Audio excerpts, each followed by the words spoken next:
It was a snowy night when I pulled into the parking lot of my gas station. I worked the overnight 11 to 7 shift and had been at the job for several months before this. I really didn't like this job, but finding somewhere else to work was really difficult, and due to how some things were in other aspects of my life, night shifts were the best for my personal schedule. Still though, I went in tired every night and struggled to get through every shift. I parked in front of the building beside the only other car in the parking lot, which was my coworker's. Then I went inside and relieved him of his shift. He left a couple minutes later, and then it was just me for the rest of the night.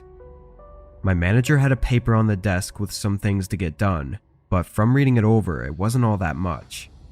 My guess was that it would take no more than an hour total to complete all the tasks, so I tried to put it off as long as possible to save me from falling asleep once I started getting really tired. But as I sat there behind the desk, and somewhere around 12 a.m., a car pulled into the station. I glanced out the window, seeing an old SUV parked by one of the pumps. Of course, with it snowing outside, most people were not driving around, but getting a customer every once in a while was normal. I went back to my phone and scrolled through some videos, not paying much attention for probably 10 minutes, until I looked back outside and saw the SUV was still there by the pump. The headlights were off and the doors were closed, looking like they should be pumping gas, but it'd been so long. I stood up and got closer to the window, looking down both sides of the building, but nobody was anywhere outside. If they had been in their car for the past 10 minutes with it off, they'd have to be freezing. It was snowy, windy, and cold, so I honestly got a little nervous for them. I paid more attention for the next few minutes, waiting to see any movement through the dark windows, or for someone to get back inside their car, but there was nothing. It was like the car was just abandoned right next to the pump.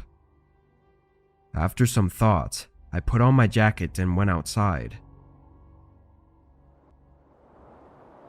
Immediately, I knew I was right. It was way too cold for anyone to be in there with the car off, or for anyone to even be outside for more than a few minutes. I rushed over to the car and looked around, then put my face close to the window and tried to look inside. "Hello? Anyone in there? Just checking to see if you're okay," I called out, but from what I could see, there wasn't anyone inside. It wasn't exactly easy to see, so someone could have been, but I was pretty sure there wasn't. Now even more confused, I backed up and looked around at the empty gas station parking lot before starting to walk back. Now with my eyes not focused on the car, I was just looking at the ground and noticed shoe prints in the snow going toward the building. Not really the front of the building, but kind of off to the side. I looked back and saw that they seemed to come from the car, but at this point I was freezing and didn't want to investigate further without warming up a bit first. I went inside and turned on the small heater next to the counter, putting my hands in front of it to warm them up. I was only inside for 30 seconds to a minute though, before a thump resonated through the building from behind me. I spun around, not seeing anything, then walked around the counter and toward the back. On the floor, there were puddles of dirty water, like snow that had melted off someone's boots.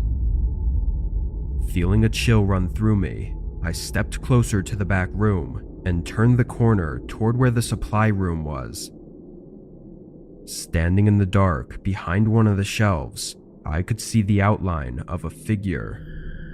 They were tall with broad shoulders and had a large scruffy beard, and they were looking right at me. My heart stopped for a moment, but after the initial shock, my reaction was to just walk back to the counter. I don't know why, maybe I was just too shocked to react appropriately. After staring at the doorway to the supply room for I don't even know how long, I quietly picked up the store phone and called the police, whispering for help. Then I endured the most unnerving 10 minutes of my life as I waited. During this time, I didn't hear or see anything from the supply room, which honestly added to my fear. For some reason, the man never came out to confront me. When 2 cops finally pulled in and came inside, I quietly told them where the man was. They searched the room while I stayed by the front, but I was shocked when they came out with nobody else. The man was gone. Watery shoe prints surrounded the back door, but outside were fresh tracks in the snow going straight away from the gas station, straight into the completely dark, empty field that led on for miles.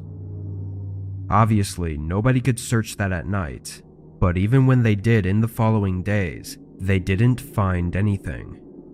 I mean, the field was huge. He could have gone anywhere, but it was so cold and windy that night that I was almost sure that they'd find a body. The SUV was taken in for hopefully more information. I don't know how or why, but for some reason they couldn't find any history of ownership, so that left us with just what we know from that night, and we are still left with just that. Who the man was and what he was doing remains unsolved, and where he is now is just as much of a question.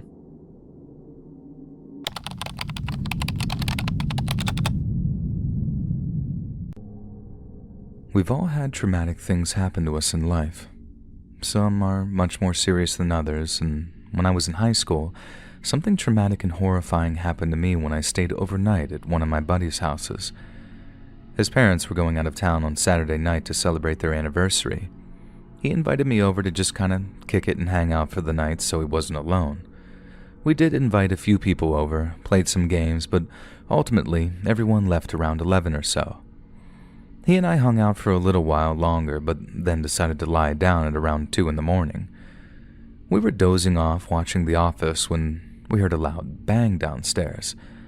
I thought that it sounded like it was the door, but my friend said that they thought it was a neighbor and just to ignore it. He was pretty tired at that moment. And now we were both on the verge of sleeping, so we didn't overreact at first. Maybe it was just the neighbor. I mean, it could have been a bird hitting the house or something. And just as we convinced ourselves it was nothing to worry about, the knocks at the door started. Almost in a perfect rhythm, the bangs on the door echoed throughout the house. We had no idea at that moment what to do. This was clearly not a neighbor. This was real life, and there was someone knocking on the door at 2 in the morning.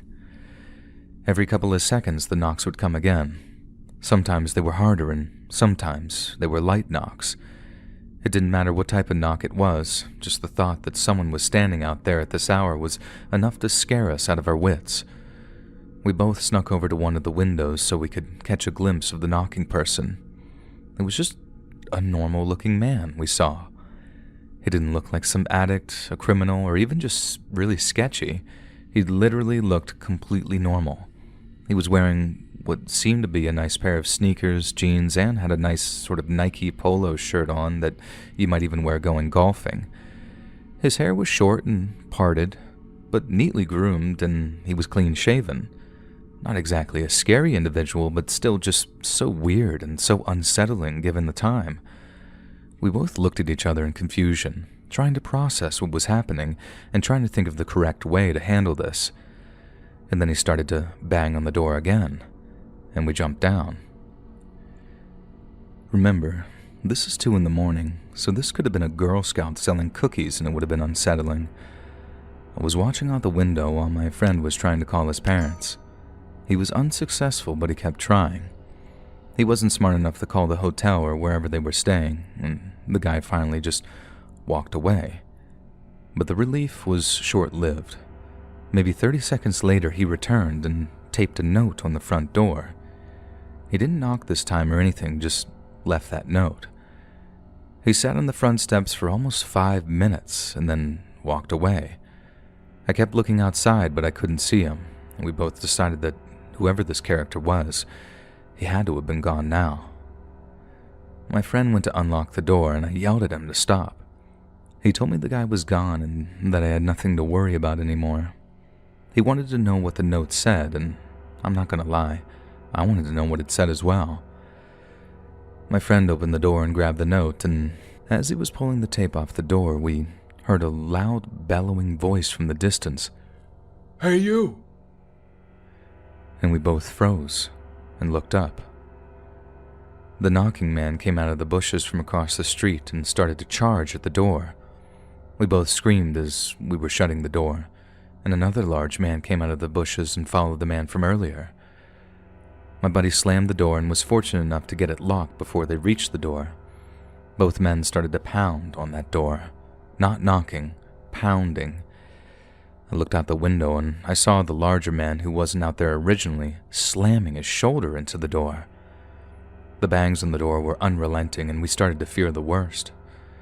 Finally, my friend called the police and the guys outside must have heard what we were saying because they fled instantly. The police showed up and thankfully were able to get a hold of my friend's parents and they came home immediately. The worst part about all of this was the note that had been taped to the door. It was a very violent and detailed note about being at the house to pick up the money. I remember it saying things like, no more running around, no more excuses, and a bunch of other things like that. The note was signed with some name like Leroy. His dad denied everything and claimed and swore up and down that he had no idea who this Leroy was and what money he was talking about. I remember it being very weird and very uncomfortable around this family for a while until it was all sort of forgotten about. My friend and I never forgot about that night though, and we still talk about it to this day. I wondered to myself all the time if his dad was secretly up to something. I mean, the note addressed him specifically by name. They knew where he lived, and then after that night, nothing ever happened again. It just all seems so weird. But I guess I don't know enough about the seedy underbelly of society to know if this is normal or not. We never got any more closure on that night, and trust me, I tried. One night we pestered his dad for an hour trying to get information, and he just kind of rolled his eyes, saying that it just must have been some weirdo, playing a prank maybe.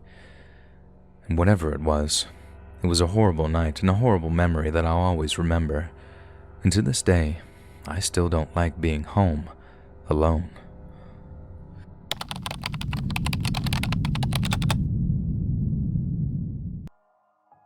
I worked at a restaurant with my older brother during our high school years.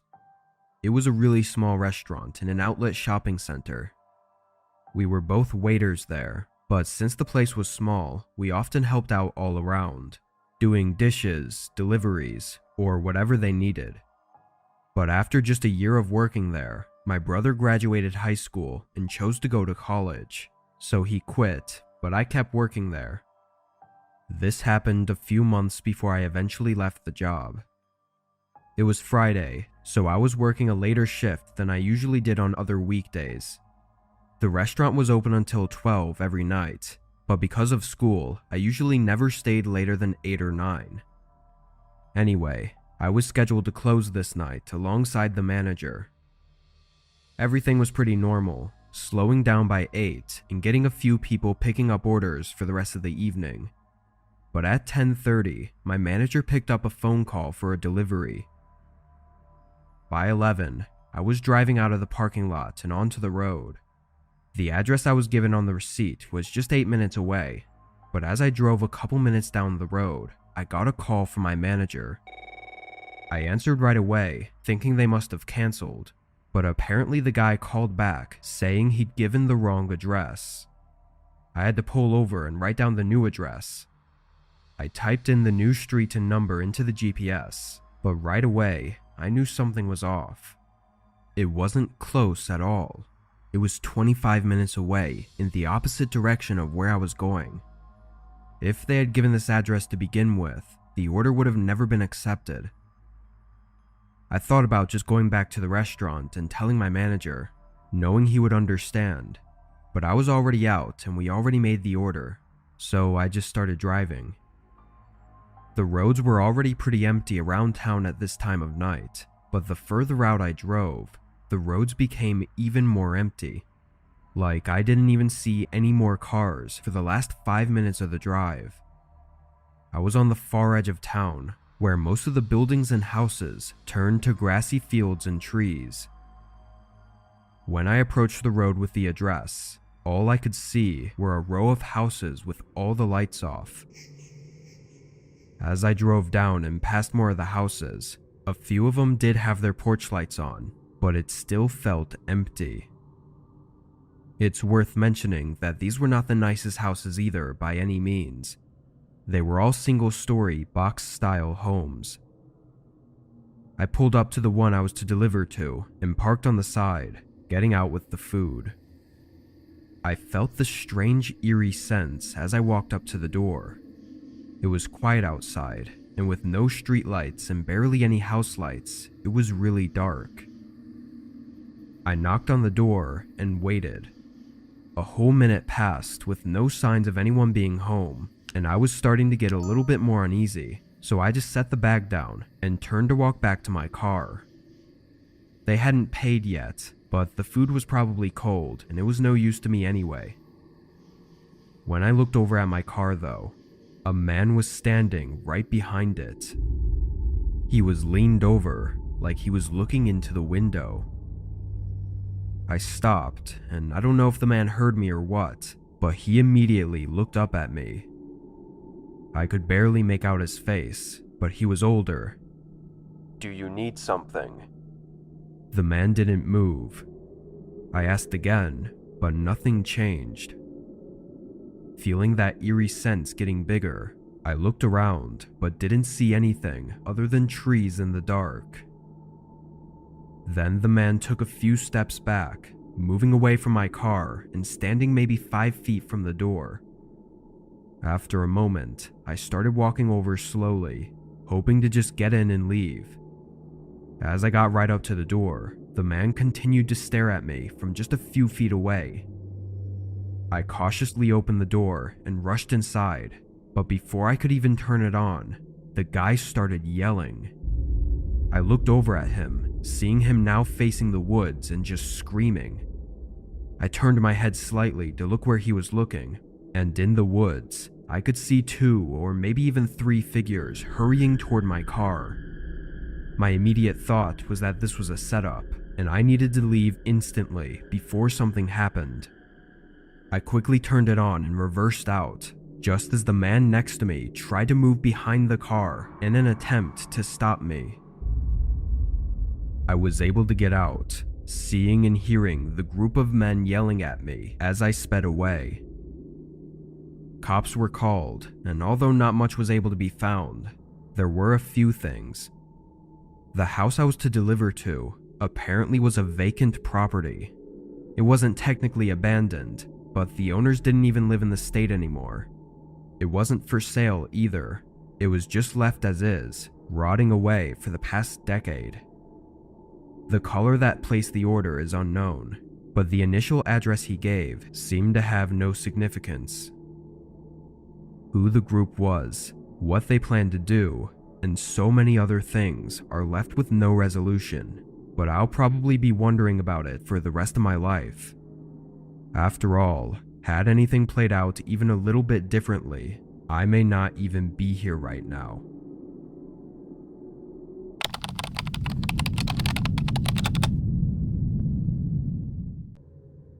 I worked at a retail store in my 20s as an overnight lead.